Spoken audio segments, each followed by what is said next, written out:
Креативноста никогаш не се троши и колку сме поразлични, толку сме поубави. Една од пораките од синоќ е отворениот Скопје Постер фестивал. На фестивалот се изложени неколку десетици графички дизајни, изработени во вид на постер кои праќаат порака за поголемо социјално вклучување на лицата со посебни потреби.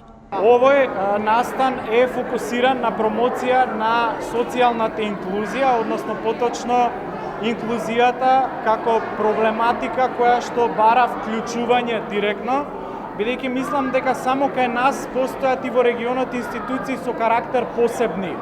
Во сите други држави инклузијата е вклучување, односно веќе завршен процес каде што сите личности кои што имаат посебни потреби се интегрирани во сите текови на живеењето. Моментот на инспирација и тоа како важен во процесот на инклузија, затоа што уметноста е посебна алка во општеството, вели Љулјета Адеми, советничка за прашања за лицата со попреченост во кабинетот на председателот на Македонија Стево Пендаровски.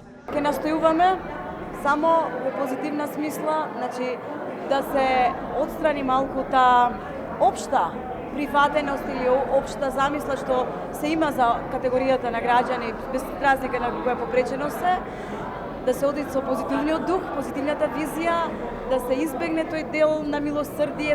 Но без постоење на регистар на лица со посебни потреби државата не може да работи на стратегии и соодветни политики за социјално вклучување на овие луѓе, вели Јана Трипкова, магистрант на тема социјална инклузија на лицата со посебни потреби во високото образование. Треба да се формираат стручни тимови кои што би работеле во тој степен и би се соберале пред се статистички податоци, демографски податоци кои што ќе дадат една општа слика и понатаму таа би се развивала во зависност од потребите. Кога тој би се почнал да се работи, веројатно ќе излезат и други прашања кои што со текот понатаму би се решавале.